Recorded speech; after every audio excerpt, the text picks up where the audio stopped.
नमस्कार दोस्तों, आपका एक बार फिर मेरे चैनल में बहुत बहुत स्वागत है। आज हम जानेंगे कि हनुमान चालीसा को पाठ करने का सही तरीका क्या है। आइए मैं आपको एक कहानी के माध्यम से इसे बताती हूँ। एक बार अकबर को किसी ने बताया कि तुलसीदास जी बहुत बड़े संत हैं। अगर उनको मिलने के लिए बुलाया जाए तो उनको बिल्कुल आना पड़ेगा। तो तुलसीदास जी ठहरे संत। उनको संदेश दिया गया कि अकबर जी आपसे मिलना चाहते हैं और दरबार में आइए।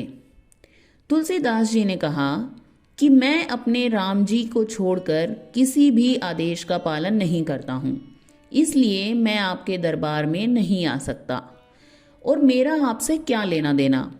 मैं राज्य का व्यक्ति नहीं हूँ, मैं तो आध्यात्मिक जगत का व्यक्ति हूँ।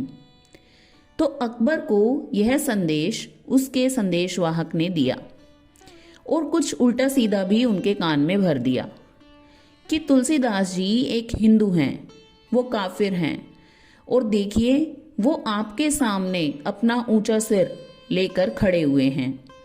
आपने उनको मिलने के लिए बुलाया और उन्होंने ना भी बोल दिया, तो क्या हम उनको पकड़कर ले आए? अकबर ने कहा कि बिल्कुल, आप उनको पकड़ कर ले आओ और उन्हें जेल में डाल दो, उनको कारावास में डाल दो। तुलसीदास जी को कारावास में डाल दिया गया। कारावास में डालने पर तुलसीदास जी अगर किसी को कंप्लेंट करें तो आप सोचो कि किसको कंप्लेंट करेंगे। उस जमाने में ऐसा कोई नहीं था कि वो वकील बुलाएंगे, कोर्ट में ओपोजिशन पार्टी आएगी, कोई उनकी पार्टी आएगी या फिर कोई पॉलिटिकल लीडर आएगा जो उनकी बात सुनेगा। वो ठहरे राम भक्त, तो सिर्फ राम ही, वो राम के उपासक हैं तो राम ही उनकी बात सुनेंगे। तो तुलसीदास जी ने भगवान श्री राम जी को कहा कि देखो, आपके नाम पर मैंने सब कुछ किया, आपके नाम पर आज तक मैंने भजन लिखे, कीर्तन लिखे, रामायण लिखी, दुनिया भर में उसका कार्य किया। आज आपके नाम पर ही मैं संत हूँ और इस संत की ख्याति के कारण आप हैं और उसी ख्याति के कारण अकबर ने मुझे प्रभावित होकर बुलाना चाहा। लेकिन मैं तो आपका भक्त हूँ, मैं सिर्फ आपके बुलाने से ही कहीं आता हूँ। मैंने मना कर दिया तो देखो, उन्होंने मुझे पकड़कर कारावास में डाल दिया। तो राम जी देखो, यह तो ठीक नहीं हुआ। ऐसा कहा जाता है कि बाबा तुलसीदास अपने आप में हनुमान जी के अवतार हैं और यह बात सत्य है कि रामचरितमानस के रचयिता तुलसीदास जी हैं। और रामचरितमानस की विशेषता यह है कि जब उस समय पर समकालीन संतों ने रामचरितमानस को कहा कि यह तो संस्कृत में नहीं है, यह तो देहाती भाषा में है, तो यह ग्रंथ प्रामाणिक नहीं है, तब तुलसीदास जी ने कहा कि नहीं, मैंने इस पर बहुत मेहनत करी है। परमात्मा की कृपा के बिना कोई भी ग्रंथ नहीं बनता है। आपको काशी के पंडितों को बुलाकर इसकी जांच करानी चाहिए, आप इसको आजमा लीजिए। तब काशी के पंडितों ने एक कमरे के अंदर सारे ग्रंथों को रखा और सबसे नीचे रामचरितमानस को रखा, जो तुलसीदास जी द्वारा रचित थी, और कमरे को लॉक कर दिया और यह शर्त रखी कि अगर यह ग्रंथ वाकई में भगवान जी द्वारा निर्दिष्ट है तो रात में अपने आप यह ग्रंथ सबके ऊपर आ जाएगा और हम मान लेंगे। सुबह जब कमरा खुलेगा तो पता चल जाएगा। तब तुलसीदास जी ने इस बात को मान लिया क्योंकि उनको अपने इष्ट पर भरोसा था और सब कुछ तुलसीदास जी ने अपने इष्ट पर छोड़ दिया। अगले दिन जब कमरा खोला जाता है तो रामचरितमानस सबसे ऊपर थी। तब जाकर के संतों को लगा कि नहीं, यह कोई साधारण चीज नहीं है, यह साधारण ग्रंथ नहीं है और बाबा तुलसीदास जी जो कह रहे हैं वह सत्य है। ऐसी कई कहानियाँ तुलसी जी के साथ हम जोड़कर बता सकते हैं, लेकिन आज का हमारा विषय है कि हनुमान चालीसा करने का सही तरीका क्या है। और वहाँ ऐसा नहीं था कि बाबा तुलसीदास जी के लिए कोई बड़ा आसन लगाया गया था या जेल में कोई जल का पात्र छोड़ा गया था या अगरबत्ती, दीप, धूप या फल फूल होंगे या कोई हार होंगे, हनुमान जी की या राम जी की कोई तस्वीर होगी। कारावास तो कारावास ही होता है, चाहे वो महल का हो या कहीं भी। तो वहाँ ऐसा कोई संसाधन नहीं था।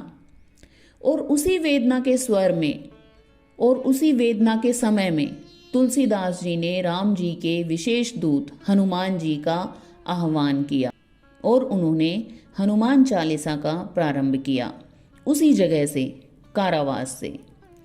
देखिए, हनुमान चालीसा अलग अलग स्वरों में गाई जाती है। जय हनुमान ज्ञान गुण सागर, जय कपीश तुहु लोक उजागर।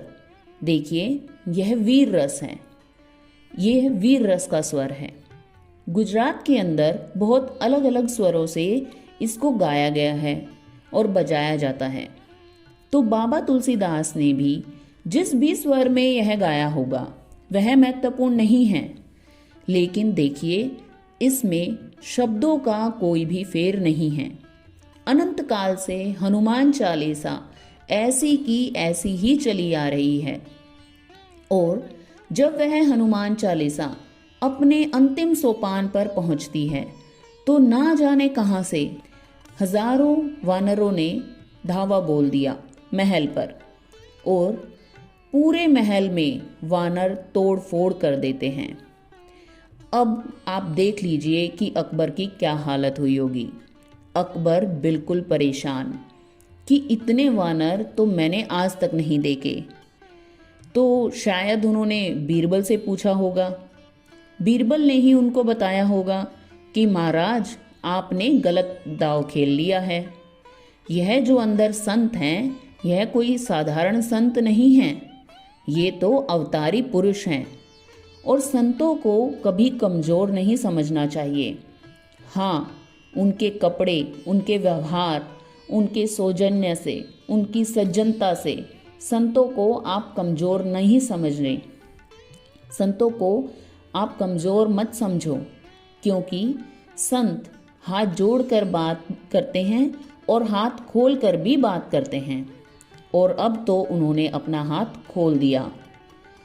तब अकबर कहते हैं कि देखो ऐसा करो, उनको बाहर ले आओ। तब बाबा तुलसीदास जी को कारावास से बाहर निकाला जाता है और अकबर ने उनको कहा कि प्रभु जी गलती हो गई, मुझे माफ कर दीजिए, पर प्रभु आप पहले ये बताइए कि आपने इतने वानर बुलाए कहाँ से। तब तुलसीदास जी ने कहा कि मुझे नहीं पता, मैं नहीं जानता, मैं तो राम का दास हूँ, राम मेरे सर्वस्व हैं और श्री राम जी के जो दूत हैं, श्री राम जी के जो सेवक हैं, परम सेवक हैं, वह हैं श्री हनुमान जी। और राम तक संदेश पहुंचाने के लिए मैंने हनुमान जी का आह्वान किया और राम जी से कहा कि मेरी जो भी विपदा है उसको आप खत्म करो। हनुमान चालीसा का पाठ किया और बस आगे की कहानी तो आप सब जानते हो। मैं तो कारावास के अंदर था। कहा जाता है उसके बाद जीवन में अकबर ने फिर कभी उनके साथ ऊंची आवाज में बात नहीं की। संतों के प्रति अकबर के जीवन में फर्क पड़ा और तुलसीदास को बड़े सम्मान के साथ छोड़ दिया। तो आज के मूल प्रश्न पर आते हैं कि हनुमान चालीसा पाठ करने का तरीका, सबसे सही तरीका क्या है।